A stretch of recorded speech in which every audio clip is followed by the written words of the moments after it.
예수님께서 십자가에 못 박히시고 사흘 만에 부활하셨습니다.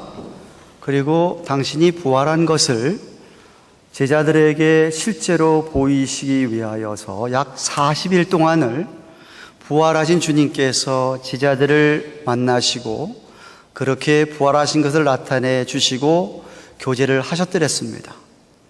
그리고서는 40일 후에 예수님께서 승천을 하셨습니다. 물론 승천하시면서 다시 오시겠다라는 약속도 천사들을 통해서 들었지만 승천하시는 바람에 제자들은 예수님과 더 이상은 이런 인격적인 교제를 얼굴과 얼굴을 맞대고 대화를 나눌 수가 없게 되어버렸습니다. 그런데 승천하시고 나서 열흘이 지난 다음에 그의 유월절로부터 시작을 해서 50일 되는 날, 오순절 날에 제자들이 한 곳에 모였는데, 예배를 드리기 위해서 모였는데 그곳에 약속하신 성령님이 강림을 하셨습니다.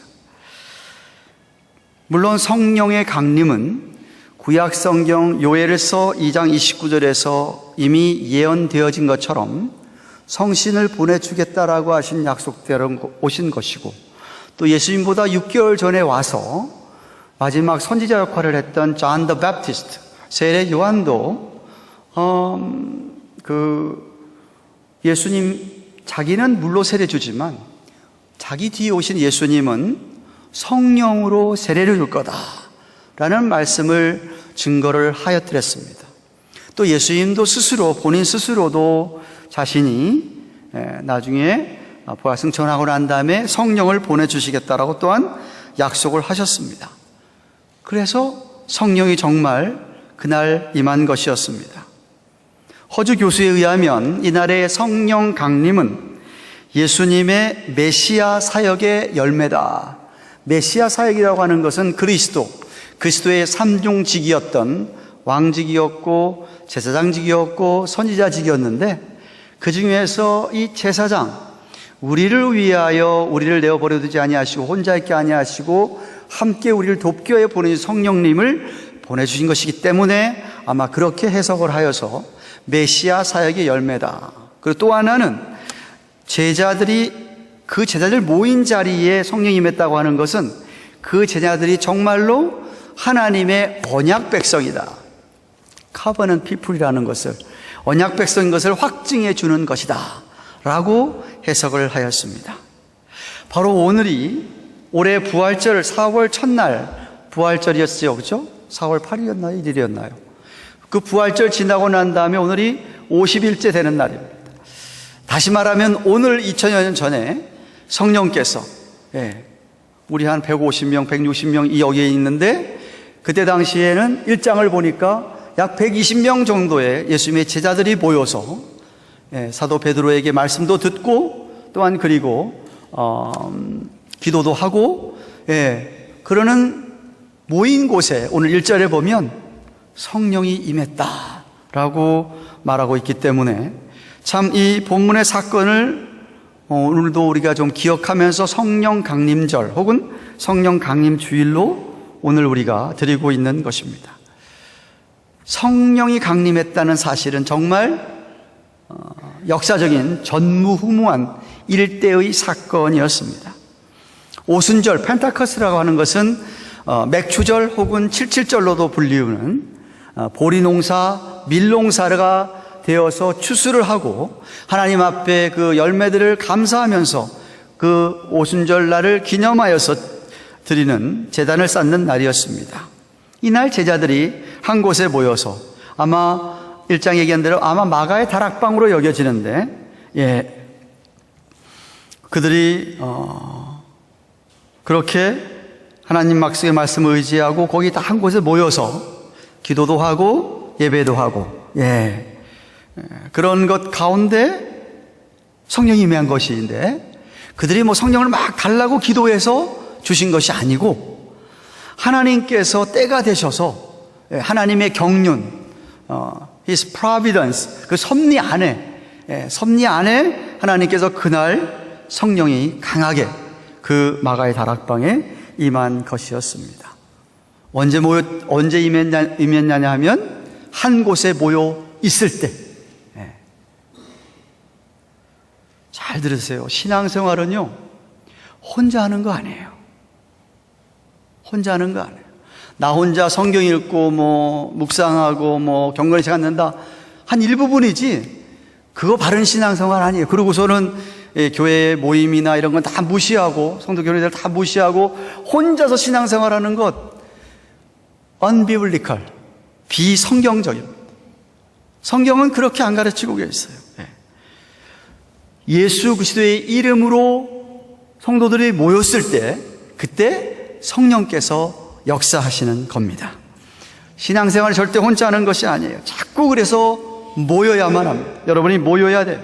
특별히 교회가 공식적으로 우리가 이날 모이고 이 시간에 모이고 이때 모이자고 정해놓고 모이는 시간만큼은 여러분이 정말 다른 일이 없다고 한다면, 먹고 살기 위해서 직장생활하고 시간이 겹친다 그러면 할 수 없지만 그런 것이 아닌다 하면 여러분이 교회가 공적으로 모이는 모임 장소에는 여러분이 꼭 참석해야만 합니다.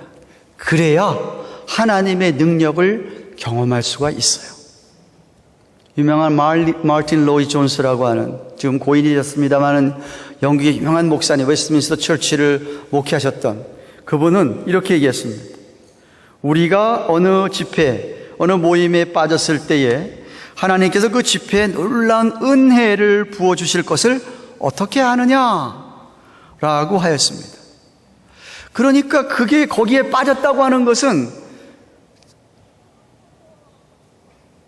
영어로 얘기하면 they're lost. 자기들 손해예요, 손해.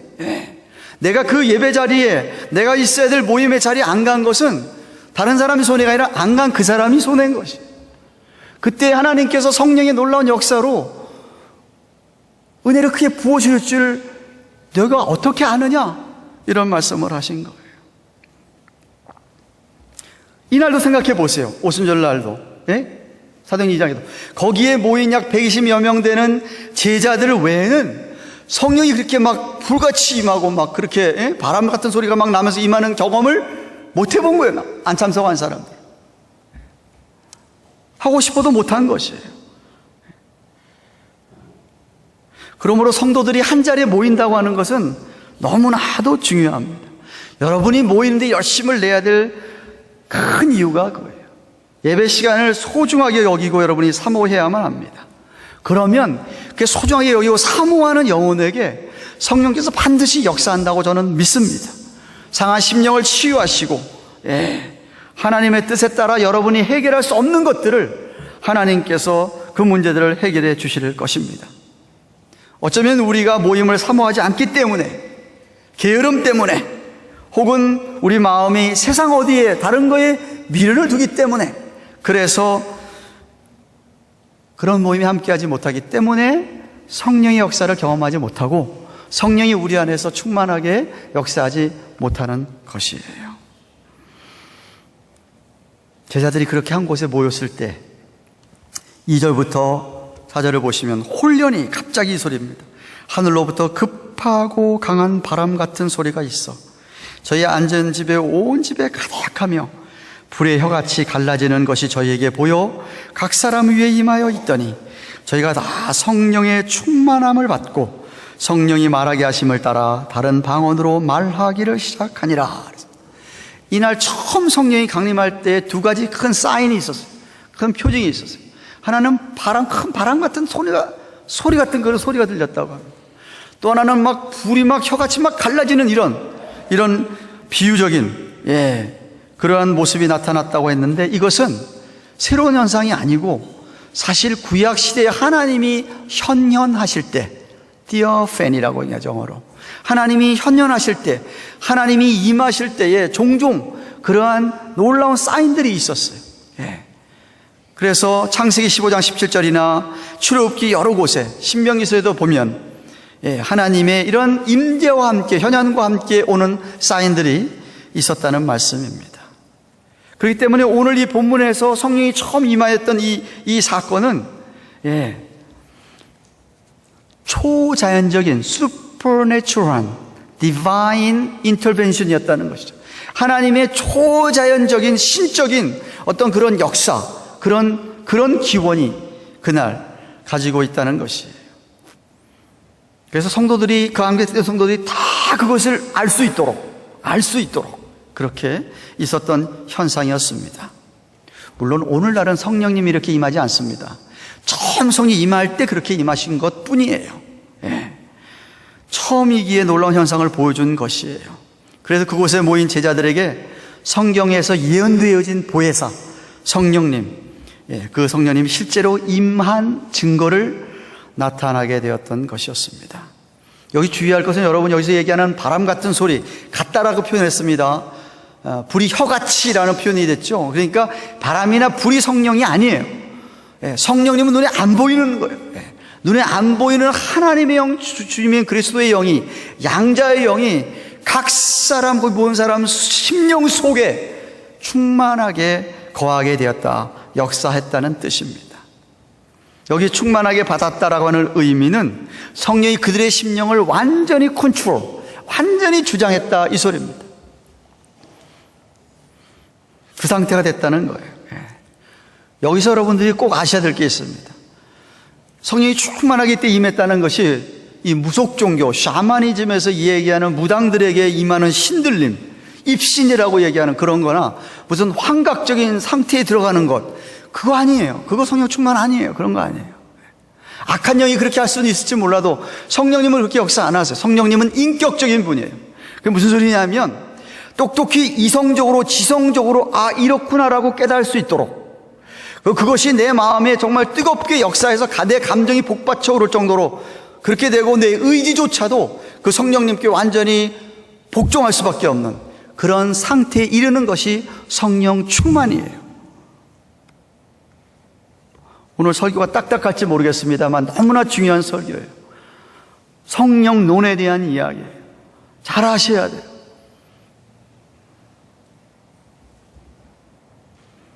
그 사람들이 완전히 성령께 성소람을, 신령을 많이 주장해버리니까 그 사람들의 지정의가 온통 컨트롤, 성령에 의해서 완전히 지배를 받은 거예요. 예.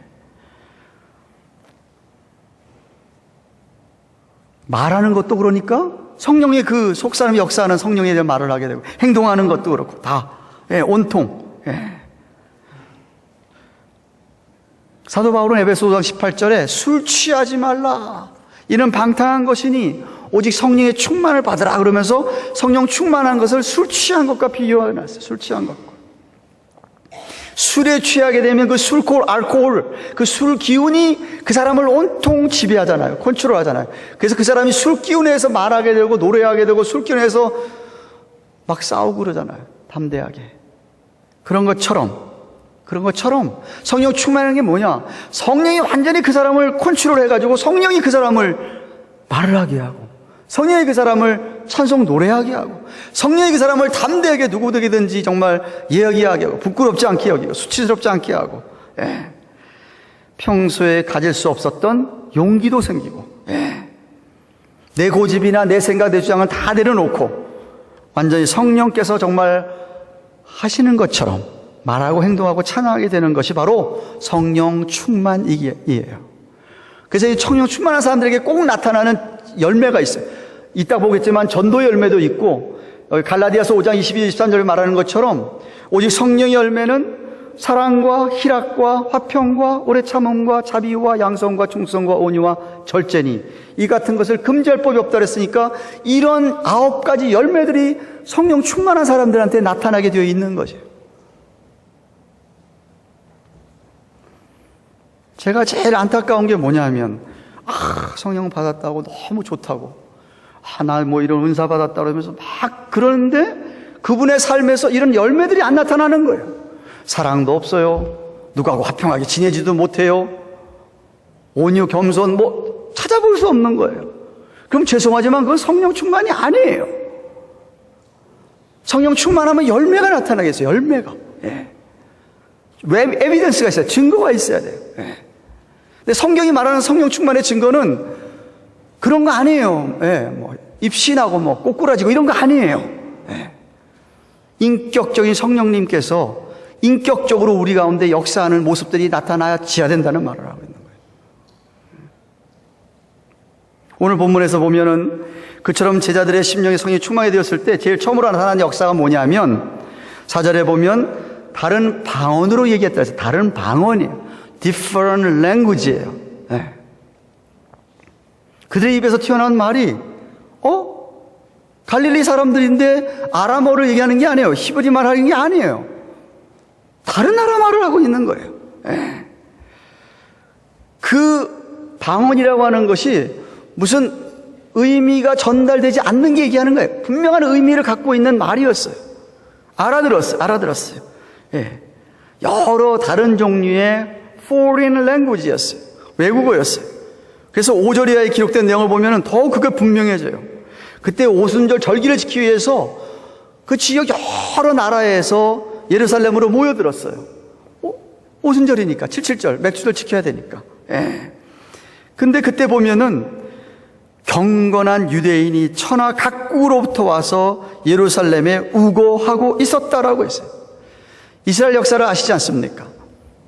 솔로몬 이후로 나라가 북남으로 쫙 갈렸습니다. 우리나라처럼 남유다로 갈렸지 않습니까? 북이스라엘, 남유다로 나라가 나뉘어진 후에 북이스라엘은 계속해서 하나님 앞에 범죄했어요. 왕들도 다 악한 왕들만 있었어요. 하나님께서 그 나라를 먼저 선지자 보내서 수없이 회개하라고 외쳤지만 맨날 똑같이 하기 때문에 하나님이 징계를 먼저 쳤어요. 722년에 주전 722년에 아수르한 나라를 일으켜가지고 그 나라를 완전히 망하게 했어요. 정복하게 했어요.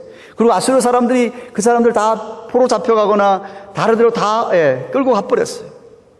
남한국 유다도 제법 선한 왕들이 한 8왕이 있었지만 대부분 또 다 그렇게 반복되는 죄를 범하면 586년 주전 586년에 바벨론이 이번에는 남유다를 정복했잖아요. 그래서 다니엘 같은 사람 포로로 끌려갔잖아요. 포로로 끌려가면서 온 바벨론 제국이 엄청나게 컸거든요. 그러니까 그 5만 군대로 다 유대인들이 흩어져 버리게 된 거예요. 그래서 그것을 디아스포라라고 얘기하는 거예요. 그래도 참 유대인들이 13세 이상 된 성년이 10명만 모이면 회당을 만들어가지고 회당에서 여호와 하나님을 그래도 경배했다는 것 아닙니까? 역사적으로. 회당이 그래서 생겼다는 것 아닙니까? 그래서 다 이렇게 흩어졌어요. 여러 군데 흩어졌어요. 흩어진 채로 200년, 300년이 흘렀어요. 우리나라 이민 온 교포들이 40년, 50년 지나고 나면은 그 2세, 3세, 4세쯤 가면은 한국말 못하잖아요. 한국말 못해. 잘 못하잖아요. 한국말.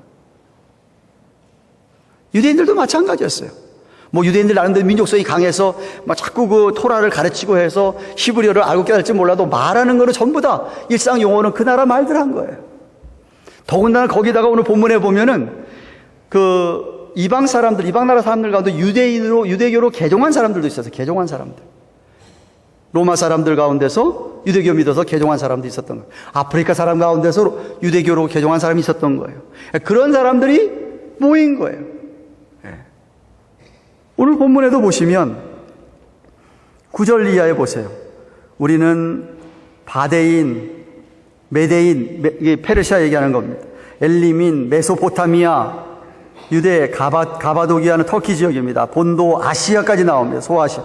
그리고 부르기아, 밤빌리아, 애굽, 아프리카 애굽, 그리고 구레넷, 다 아프리카 지역입니다. 리비아 여러 지방, 그리고 로마에서부터 온다고 로마에서까지도 왔습니다. 또 11절에 그레데 섬에인 사람들, 아라비아 사람들까지도. 그러니까 이런 여러 나라에서 온 사람들이 있었는데 다 모였는데 놀라운 것은 갈릴리 사람들이 어떻게 아프리카 말을 하지? 아라비아 말을 하고 어떻게 갈릴리 사람들이 로마, 헬라의 말을 하게 되고 이해가 안 되는 거예요. 근데 진짜 그런 외국어를 했다라고 성경이 얘기하는 거예요. 여러분 창세기 11장에 보면 아시죠? 인간이 하나님 앞에 교만해지기 위해서 바벨탑을 쌓습니다. 아주 똑똑하게 쌓습니다. 그죠? 하나님처럼 돼보려고 쌓죠. 하나님이 그거 보고서는 진노하셨죠. 그래서 하신 벌이 하나 있어요. 이게 뭐죠? 서로 말귀 못 알아듣게 했어요. 언어를 혼잡게 만들어버렸어요. 말이 안 통하는데 말이 안 통하는 이거 얼마나 답답하겠어요. 그때부터 모든 세상 나라 언어들이 생긴 거예요. 그런데 이 순간에 그 저주가, 그 회복이 조금이라도 회복이 돼가지고, 아니, 저 사람이 우리나라 말을 해? 알아듣게 된 거예요. 무슨 말하는지 알아듣게 된 거예요. 그런 놀라운 역사가 초대 처음 성령 강림이 말 때 있었다는 이야기예요. 그래 막 그런 말을 하게 되니까 어떤 사람들은 13절에 보다시피 저 사람 술 취했다, 새술에 취했나 보다 라고 그냥 조롱했다라고 얘기하지 않습니까? 자기 나라 말이 아닌 외국어였기 때문에. 그래서 그 말한 내용을 알아들은 사람들은 제자들이 각 방언으로 증거한 내용이 11절에 보면 하나님의 큰 일을 말했다라고 했습니다. 하나님의 큰 일, 창조사역과 구속사역이죠. 하나님이 세상을 창조하신 사역과 하나님 우리를 구속하신 사역들, 이런 것들을 갈릴리 사람들이 세상의 다른 나라 말로 이야기를 하고 복음을 전하는 거예요. 선포하는 거예요. 그래서 그때부터 사실은 예수의 복음 전파가 효과적으로 온 세계에 전해지게 되었던 것입니다. 그래서 세계화, 복음의 세계화의 기초가 되었죠. 실제로 그날 그렇게 해서 전도를 받은 온 사람 타국인들 가운데서 유대인들이나 개종한 유대인들이 이방인들이 자기 도로 돌아가서 개척교회, 초대교회를 세웠던 것이에요. 사도 바울이 로마서를 기록한 것도요, 사도 바울이 로마 교회 개척하지 않았어요. 오늘 여기 10절에 보시면 아까 읽었지만 로마로부터 온 나그네, 그 사람들이 여기서 복음을 듣고 가서 자기 로마에 가서 교회를 개척한 거예요. 대부분의 성경 학자들 다 그렇게 믿어요.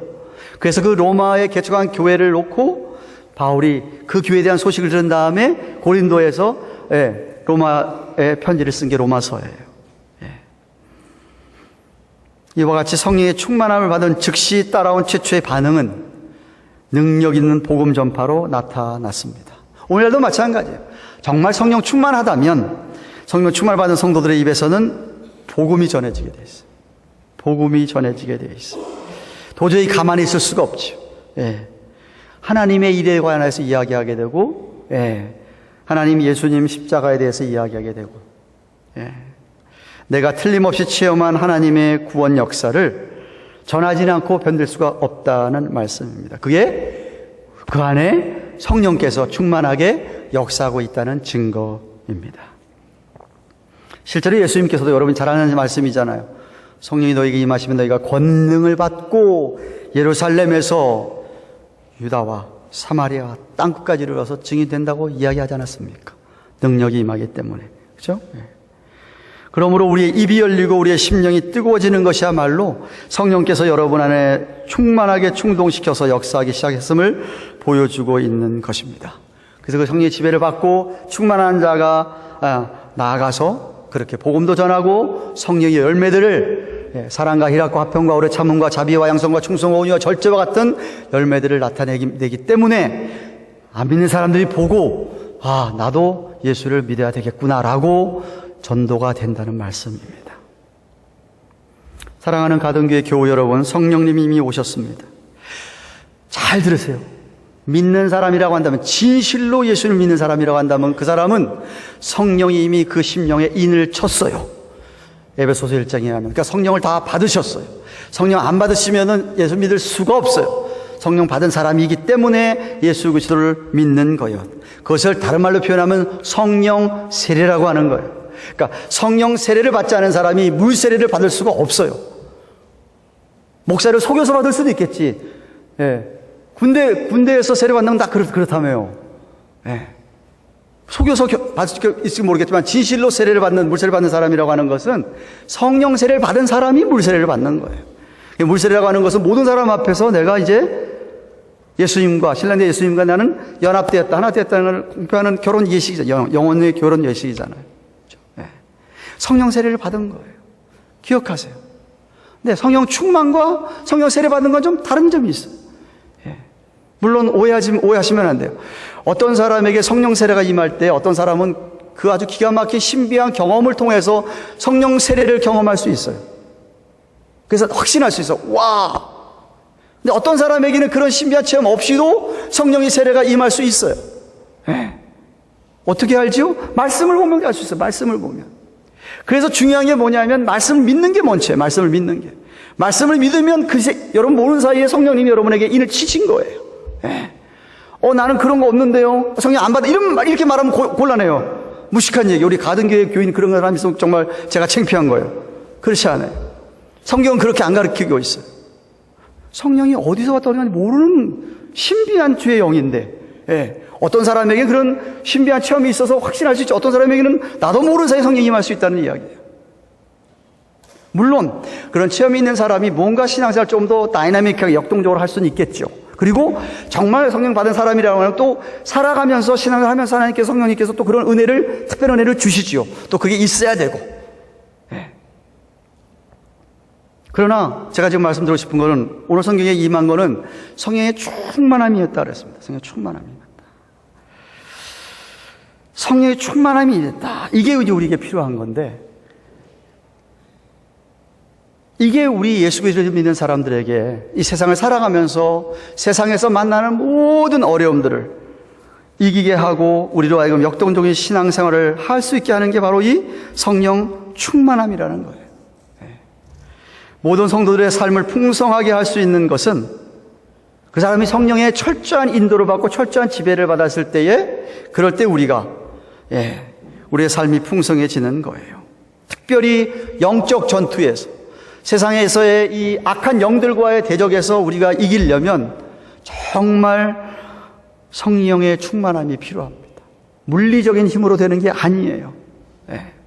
스가랴 선지자는 이렇게 얘기합니다. 스가랴서 4장 6절에 만군의 여호와께서 말씀하시되 이는 힘으로도 아니 되고 마이트로도 아니 되고 능으로도 안 되고 파워로도 안 되고 오직 나의 성신 스피릿 홀리 스피릿으로만 되느니라 그랬어요. 우리의 대적을 이기는 길은 성령이 아니면 안 된다는 거예요. 그렇기 때문에 우리가 성령 충만함을 사모하셔야 돼요. 사모하셔야 돼요. 성령 충만을 사모하고 늘 그렇게 주님 앞에 구하고 사는 사람, 성령 충만을 늘 경험할 수 있어요. 미국이 서부 개척 시대 때 이 동부에서 시작했잖아요. 미국이 13주기에서. 그러다가 소문이 들렸습니다.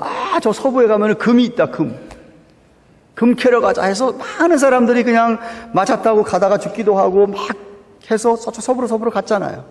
그때 있었던 일이라고 합니다. 몬태나 어느 마을에서 금광을 캐기 위해서 애를 쓰던 한 세네 사람이 열심히 막 찾다가 금광을 찾았답니다. 찾아가지고서는 그냥 며칠을 쉬지 않고 그냥 막 모았는데 한 며칠 지나다 보니까 식량도 떨어지고 장비도 다 닳아지고 해서 야, 이거 안 되겠구나. 마을로 내려가서 좀 장비고 먹을 것 좀 챙겨서 와야 되겠다 하고서는 이렇게 얘기했답니다. 우리 마을로 내려가서 절대로 아무한테도 여기 금 있다는 얘기 하지 말자. 입을 꽉 다물자. 비밀로만 하고 우리만 갖자. 그 내려갔다가 식량도 준비하고 장비도 해가지고 며칠 후에 그 자리에 딱 갔더니 100여 명이 와 있더래. 100여 명. 그래가지고 서로들 네가 배신했구나, 네가 불었지. 안 그랬다는 거야. 다 안 그랬대. 어떻게 된 거예요?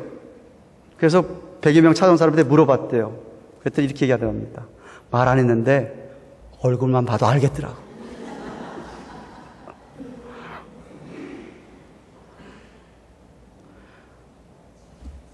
무슨 이야기예요? 여러분 안에 성령이 충만한 사람은요, 바깥으로 표시가 나게 돼 있어요. 안 나타날 수가 없어요. 네. 나타날 수밖에 없는 거예요. 저는 여러분이 묻고 싶어요. 여러분을 오늘도 살아가게 하는 동력이 무엇입니까? 이민생활 힘들잖아요. 녹록지 않잖아요. 그럼에도 불구하고 오늘도 와서 예배를 드리고 내일이면 또 일어나서 일을 가야 되고 힘들어도 교회를 섬기고 성도들을 섬기고 때때로 몸에 병이 들기도 하고 몸이 약해지기도 하고 다른 여러 문제로 말하면 힘든 것이 있어도 일어서서 여러분으로 하여금 살아가게 하는 동력이 무엇입니까? 어떤 사람은 돈 버는 재미라고 얘기합니다. 돈이 차곡차곡 쌓여지는 재미. 어떤 사람은 자식 키우는 재미라고 합니다. 자식.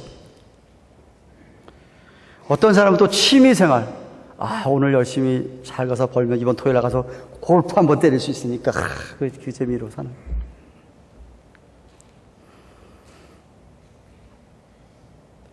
무엇이 여러분을 오늘도 살게 하냐 이거예요. 예배를 드리게 하고 찬송하게 하고 기도하게 하고 봉사일을 하게 하고 삶의 평안과 기쁨을 가져다주는 소스가 뭡니까 도대체? 여러분, 진짜 성령을 받은 사람이라고 한다면 내주하시는 성령님을 의지하고 성령님을 따라 살려고 애를 쓰게 되어 있습니다. 노력하게 되어 있어요. 성령 충만함을 받으려고 한다니 말입니다. 잘 들으세요. 성령 충만함은 무슨 신비한 체험하는 거 아니라 그랬어요. 인격적인 성령님께서 우리로 하여금 말씀의 은혜와 말씀을 깨닫게 하시면서 내 지성을 사용하셔서, 이성을 사용하셔서 그것을 알게 이해가 되고 깨닫게 하시고 내 마음에 그것이 뜨거워지게 하시고 감동 있게 하시고, 그래서 내가 정말 의지적으로 이제는 내가 나를 위해서 사는 게 내 생각대로 사는 게 아니고 내 안에 계신 성령대로 말씀대로 살아야지 하고, 그렇게 내 자신을 내어놓고 성령에 따라서 성령께서 우리의 삶을 철저하게 주장하는 것이 바로 성령 충만이라 그랬어. 그러니까 그런 사람에게서 나타나는 게 아까 얘기했지만 저절로 나타나는 게 저절로 나타나게 돼 있고, 열매가 저절로 사랑과 희락과 화평과 오래 참음과 자비와 양성과 충성과 온유와 절제가 나타나게 되어 있고, 또 사람 만날 때마다 입만 열면 예수님 믿으세요, 우리 하나님 참 좋습니다, 너무 좋습니다, 입만 열면 하나님 이야기하고.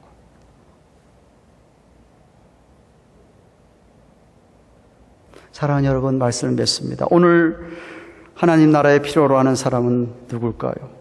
오늘날 하나님이 쓰시고 있는 사람들이 누굴까요? 저는 두말할 필요도 없이 성령 충만한 사람이라고 생각합니다. 아니, 예수님을 진실로 믿는 사람이라면 누구나 다 성령 충만함을 사모하여야만 합니다. 간구해야 되죠.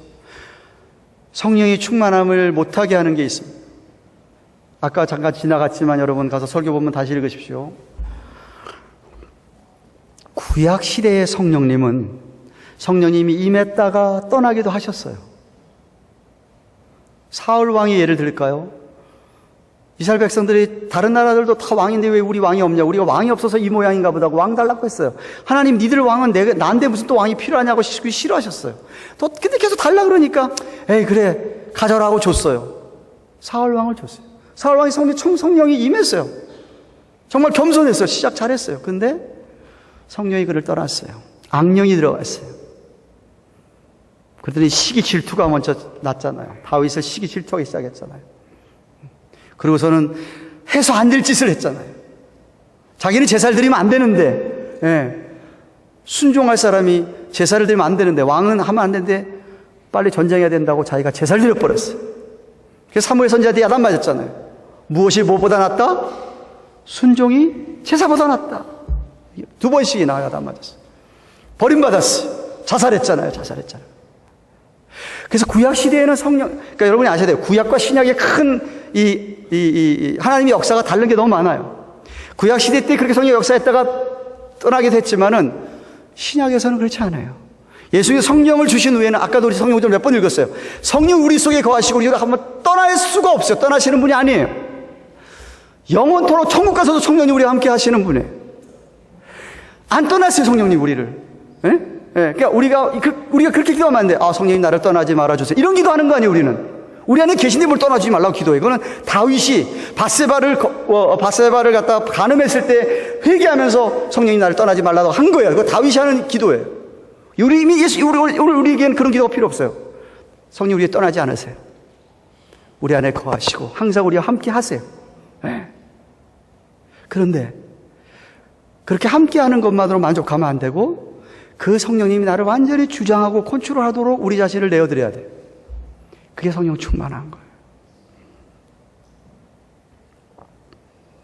근데 그렇게 못하게 하는 이유가 있어요. 신약성경에 보면은 성령님이 우리를 떠나는 법은 없지만 성령님이 우리 안에서 근심한다는 케이스를 얘기했어요. 근심한다. 혹은 성령의 불을 소멸하지 말라 이런 말씀도 있어요. 그러니까 다시 말해 성령이 우리 안에 계시는데 그 성령님 우리가 근심하게 할 수 있어요. 뭐 할 때? 죄 지을 때. 하나님을 멀리 할 때. 우리 안에 성령님이 근심하는 거예요. 성령의 불이 타오르다가 자꾸 꺼지려고 그러는 거예요. 그런 표현은 있어요. 신약성경에 있어요. 에베소서에 있어요.